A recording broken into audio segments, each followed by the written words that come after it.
दोस्तों, आज की कहानी कुछ ऐसे ठरकी आदिवासियों की है जिन्हें एक ही बड़े बड़े पपीतों वाली लड़की से प्यार हो जाता है, जिसके बाद ये लोग इस लड़की की गुफा खोदते हैं। तो दोस्तों, देखते हैं कौन कौन इस लड़की की गुफा में अपना डंडा फंसा पाएगा। लेकिन उससे पहले वीडियो को लाइक करके चैनल को सब्सक्राइब जरूर कर देना। तो मूवी एक कबीले से शुरू होती है जहां टीनू नाम का एक कमजोर लड़का रहता था, जिसे कबीले का लगभग हर इंसान आसानी से डरा देता था। वहीं कबीले का सरदार इतना ताकतवर था कि उसकी ताकत से पूरा कबीला कांपता था। सुबह होते ही सभी लोग खाना ढूंढने निकल जाते और जैसे ही कुछ मिलता सीधे अपनी गुफा में लौट आते।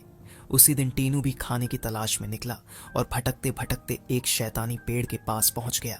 लेकिन किस्मत अच्छी थी कि उस पेड़ का पेट भरा हुआ था, इसलिए उसने टीनू को जिंदा छोड़ दिया। कबीले के लोग पूरा दिन खाना ढूंढते रहे, मगर उस दिन किसी के हाथ कुछ नहीं लगा और शाम होते होते सभी लोग वापस गुफा में लौट आए। इस गुफा में कई हसीन लड़कियां रहती थीं, लेकिन सबसे खूबसूरत नोरा थी, जो सरदार की लवर थी, क्योंकि वही उसके लिए हर दिन खाना लाकर देता था। आज किसी को भी खाना नहीं मिला था, इसीलिए सभी लोग भूखे पेट ही सोने वाले थे। टीनू भी गुफा में आकर अपने एक कोने में बैठ गया। नोरा सरदार के पास सोने की तैयारी कर रही थी। टीनू का भूख से बुरा हाल था, इसलिए उसने इमरजेंसी के लिए छुपाकर रखा हुआ फल निकाल लिया। जैसे ही वह उसे खाने वाला था, तभी उसकी नजर भूखी नोरा पर पड़ गई। टीनू नोरा को पसंद करता था, वो उसका दिल जीतकर उसकी गुफा खोदना चाहता था, इसलिए वह जल्दी से उसके पास गया और खाने के लिए फल दे दिया। इसके बाद जब वह वापस जाने लगा तो बेवकूफ नोरा ने सरदार को जगा दिया और वही फल उसे खाने के लिए दे दिया। टीनू ने नोरा का दिल जीतने की कोशिश की थी, लेकिन उसकी कोशिश कामयाब नहीं हुई। अगले दिन कबीले वालों को नए लाल फल दिखाई दिए। सरदार के कहने पर टीनू इन फलों को खाने लगा और मौका देखकर कुछ लाल फल छुपा भी लिए। सरदार यह देखना चाहता था कि ये लाल फल जहरीले तो नहीं है, इसीलिए वह टीनू पर इनकी टेस्टिंग कर रहा था। लाल फल खाते खाते टीनू बेहोश हो गया, यानी ये फल किसी को भी बेहोश कर सकते थे। कुछ देर बाद टीनू को होश आ जाता है। होश में आते ही वह पुराने फल को काटता है और उसके अंदर लाल फल डाल देता है। आज भी कबीले वालों को खाना नहीं मिला था, इसलिए सब लोग सिर्फ पानी पीकर ही पेट भरने की कोशिश कर रहे थे। टीनू जल्दी से नोरा के पास पहुंचता है और उसे वह फल दे देता है। उसे उम्मीद थी कि नोरा यह फल सरदार को दे देगी और फल खाते ही सरदार बेहोश हो जाएगा। टीनू की सोच के मुताबिक नोरा फल सरदार को दे देती है, लेकिन इस बार सरदार थोड़ा सा फल खुद खाता है और बाकी नोरा को दे देता है। कुछ ही देर में रात हो जाती है और फल खाने के बाद नोरा और सरदार दोनों बेहोश पड़े रहते हैं। टीनू नोरा के पास आकर उसे जगाने की कोशिश करता है। उसे यह अंदाजा नहीं था कि सरदार के साथ साथ नोरा ने भी फल खाया है। वो उसकी गुफा में अपना डंडा फंसाकर सो जाता है।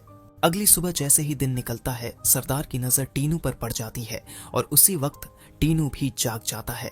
टीनू को नोरा के पास देखकर सरदार को बहुत गुस्सा आ जाता है और वह उसे पकड़ने की पूरी कोशिश करता है, लेकिन टीनू किसी तरह वहां से भाग निकलता है। गुफा से थोड़ी दूर जाने पर टीनू की मुलाकात उसके दोस्त से होती है, जिसका नाम बंटी था। बंटी किसी कबीले में नहीं रहता था, लेकिन कभी कभी वह टीनू से मिलने आ जाता था। थोड़ी ही देर में दोनों दोस्त साथ मिलकर खाना ढूंढने निकल पड़ते हैं। खाना खोजते खोजते वे एक दलदल के पास पहुंच जाते हैं। उसी दलदल के एक किनारे एक अंधा आदमी अपनी बेटी के साथ घूम रहा था। वे भी खाने की तलाश में थे। तभी अचानक वह आदमी फिसल कर दलदल में गिर जाता है और लड़की जोर जोर से शोर मचाने लगती है। लड़की की आवाज सुनकर दोनों दोस्त वहां पहुंचते हैं और किसी तरह उस आदमी को बाहर निकाल लेते हैं। उस लड़की का नाम सिमरन था और वह पहली ही नजर में टीनू को पसंद करने लगती है। थोड़ी देर बाद चारों दोस्त नदी में नहाते हैं और नहाने के बाद फिर से खाना ढूंढने निकल पड़ते हैं, लेकिन उन्हें पता नहीं होता कि उनके पीछे एक खतरनाक डायनो लग चुका है। इस इलाके में ऐसे डायनो रहते थे जो इंसानों को मारकर खा जाते थे। दूसरी तरफ सरदार को उस दिन काफी खाना मिल गया था। वह थोड़ा सा खाना कबीले में बांट देता है और बाकी ज्यादा खाना अपने पास रख लेता है। अगले दिन टीनू और उसके तीनों साथी गहरी नींद में थे। तभी उनके पास एक नया बंदा आता है और उसके कदमों की आहट सुनकर टीनू की आंख खुल जाती है। टीनू के जागते ही वह नया बंदा इतना डर जाता है कि गुफा में ही छुप जाता है। टीनू जल्दी से गुफा के पास जाकर उसे बाहर बुलाता है। ये नया बंदा अकेला नहीं रहता था, बल्कि उसका पूरा परिवार उसके साथ रहता था। थोड़ी ही देर बाद एक डायनो टीनू के पास आ जाता है, तो टीनू फौरन एक कद्दू उठाकर डायनो की तरफ फेंक देता है और वह कद्दू डायनो के सींग में फंस जाता है। कद्दू की वजह से डायनो को ठीक से दिखता नहीं और वह घबरा कर वहां से भाग जाता है, जिसके बाद सभी लोग टीनू की तारीफ करने लगते हैं। रात होते होते बारिश शुरू हो जाती है और टीनू व उसकी टीम के पास रहने की कोई जगह नहीं होती, इसलिए बारिश से बचने के लिए वे जगह ढूंढने निकलते हैं और तभी उन्हें एक बड़ा सा पेड़ नजर आता है। इसके बाद सभी लोग उसी में छुप जाते हैं। बारिश लगातार हो रही थी। ऐसे मौसम में सभी का मन गुफा में धमाके करने को कर रहा था और साथ साथ बिजली भी तेज गरज रही थी। तभी अचानक एक पेड़ पर बिजली गिरती है, जिससे पेड़ का तना टूट जाता है और उसमें आग लग जाती है। टीनू और उसकी टीम ने पहली बार आग देखी थी। सभी लोग आग के पास आकर उसकी गर्मी लेने लगते हैं और आग की गर्माहट उन्हें बहुत अच्छी लगती है। इसी दौरान कुछ और लोग उन्हें दूर से देख रहे थे। थोड़ी ही देर में वे सभी टीनू के पास आते हैं और अपने बारे में बताते हैं। बंटी की तरह इन नए लोगों का भी कोई कबीला नहीं था, लेकिन अब वे टीनू के साथ जुड़ना चाहते थे। टीनू सबका स्वागत करता है और सभी को अपने साथ मिला लेता है। कुछ ही समय बाद सभी लोग आग के पास बैठकर मांस पकाने लगते हैं। यह पहली बार था जब उन्होंने मांस पकाकर खाया था, इसलिए वह सबको बेहद पसंद आता है। पका हुआ मांस खाकर सभी इतने खुश हो जाते हैं कि खुशी के मारे नाचने लगते हैं। अगले दिन टीनू सबसे पहले जाग जाता है, जबकि उसका नया कबीला अभी भी गहरी नींद में था। अब टीनू के साथ कई लोग जुड़ चुके थे, इसीलिए उसकी छोटी सी टीम अब एक कबीले में बदल चुकी थी। टीनू जैसे ही थोड़ा हल्का होने जाता है, तभी उसकी नजर एक डायनो पर पड़ती है। वह तुरंत अपने कबीले वालों को जगा देता है और सभी लोग पेड़ों में छुप जाते हैं। डायनो अपनी भूख मिटाने वहां आया था, लेकिन उसे कोई इंसान नजर नहीं आता। इसी बीच उसका पैर आग की गर्म राख पर पड़ जाता है, जिससे उसका पैर जल जाता है और डर के मारे वह वहां से भाग जाता है। टीनू ने यह सब देख लिया था और वह समझ गया कि आग की मदद से खतरों का सामना किया जा सकता है। थोड़ी देर बाद सरदार का कबीला भी टीनू के कबीले तक पहुंच जाता है। टीनू को देखते ही सरदार गुस्से से भर जाता है और उसे पकड़कर मारना चाहता है, लेकिन टीनू के पास आग देखकर सरदार का कबीला डर जाता है। आग की वजह से वे लड़ नहीं पाते, लेकिन जाते जाते कुछ जलती हुई लकड़ियां उठाकर अपने साथ ले जाते हैं। जल्दी ही सरदार आग लेकर अपनी गुफा में पहुंच जाता है और आग देखकर नोरा हैरान रह जाती है। कबीले का एक आदमी सबको समझाता है कि आग बहुत खतरनाक है और यह किसी को भी जला सकती है। दूसरी तरफ टीनू का कबीला भी खाना तलाश कर रहा था। तभी एक डायनो उन्हें देख लेता है और उनके पीछे पीछे चल पड़ता है। थोड़ी ही देर में सभी की नजर डायनो पर पड़ जाती है और सब डर जाते हैं। भागते भागते इस बार टीनू के हाथ लाल फल लग जाते हैं और वह वही फल डायनो को खिला देता है। ये वही लाल फल थे जिन्हें खाकर कोई भी बेहोश हो जाता था। इस बार टीनू ने समझदारी दिखाते हुए डायनो को बेहोश कर दिया।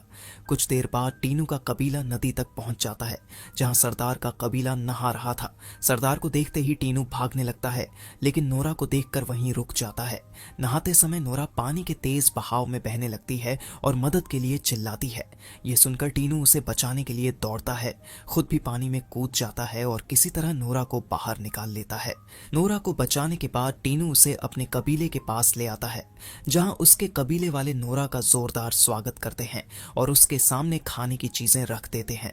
इतना सारा खाना देखकर नोरा का लालच जाग जाता है और वह टीनू से मीठी मीठी बातें करने लगती है। नोरा टीनू की लवर बनना चाहती थी, लेकिन यह बात सिमरन को बिल्कुल भी पसंद नहीं आती। थोड़ी ही देर बाद नोरा को ढूंढता हुआ सरदार टीनू के कबीले तक पहुंच जाता है। सरदार को देखते ही नोरा उसके पास चली जाती है। वहीं सरदार के साथ ही टीनू के कबीले की लड़कियों को पकड़ने लगते हैं। उस वक्त टीनू के कबीले के सभी आदमी खाना ढूंढने बाहर गए हुए थे। इसी का फायदा उठाकर सरदार उनकी लड़कियों को उठा ले जाता है। जैसे ही यह बात टीनू को पता चलती है, वह बहुत गुस्से में आ जाता है और सरदार से बदला लेने का फैसला कर लेता है। बदला लेने के लिए वह हथियार बनाने लगता है और हथियार बनाते बनाते आग जलाना भी सीख जाता है। अगले दिन टीनू का कबीला सरदार के कबीले पर हमला कर देता है। सरदार के कबीले के पास कोई हथियार नहीं होते, इसीलिए वे ज्यादा देर तक टिक नहीं पाते और जल्दी ही हार मान लेते हैं। सरदार टीनू से मुकाबला करने की कोशिश करता है, लेकिन टीनू के बनाए हथियारों के सामने वह भी टिक नहीं पाता और वहीं मारा जाता है। कहानी के आखिर में टीनू नोरा को ठुकरा देता है और सिमरन को अपना लेता है। इसी के साथ ये मूवी यहीं पर एंड हो जाती है।